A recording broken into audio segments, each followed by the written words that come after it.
शोहर 2 दिन के लिए शहर से बाहर जा रहा था। बीवी से बोला, चलो तुम्हें तुम्हारी अम्मी के घर छोड़ देता हूँ। माँ के घर का दरवाज़ा खुला था। माँ बाबा सहन में खाना खा रहे थे, अचार और चटनी के साथ। सलाम दुआ के बाद उसने हैरत से पूछा, अब्बा आप तो अचार चटनी के साथ रोटी नहीं खाते थे, तो आज क्यों? अब्बा ने निवाला लेते हुए कहा, कभी कभी खा लेनी चाहिए, मज़े की होती है, मुझे आज पता चला।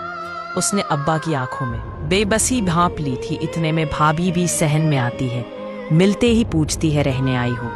वो खुशी से बोलती है, जी भाभी, मेरा शौहर शहर से 2 दिन के लिए बाहर गया है, तो उन्होंने मुझे यहाँ छोड़ दिया। भाभी सुनकर मसनूई हंसी और बोली, तुम्हारे लिए कोई चाय पानी लाती हूँ।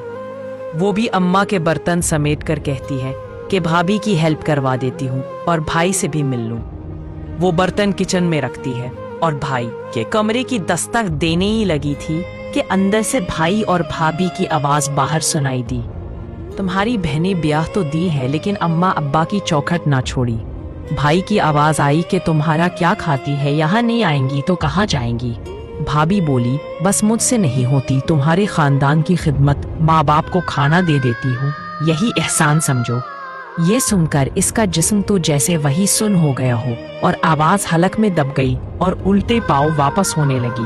थोड़ी देर बाद फोन पे बात करते हुए बाहर निकली, अच्छा अम्मी आप लोग आए हैं गांव से, पहले ही बता देते, मैं अम्मी की तरफ आती ही ना। चले आप परेशान ना हो, अभी वापस आ रही हो। अम्मी अब्बा भी हैरान होते हुए कहने लगे, बेटा ये क्या बात हुई? तो वो बोली, मेरी सास मेरे घर आई हुई है, उन्हें कैसे छोड़ दूं? इंशाल्लाह फिर आऊंगी, अभी इजाजत दे। अपने आंसू हलक में उतारते हुए दोनों से मिलती है और बाबुल का घर फलांग आती है। वापसी पे एक एक कदम एक एक मन का महसूस हुआ और होंठों को भेजती चली गई, जैसे कि वो खुद को हौसला दे रही हो। उसे फिर वो बात याद आई कि फसलें जो काटी जाएं उगती नहीं है, बेटियां जो ब्याही जाएं मुड़ती नहीं है।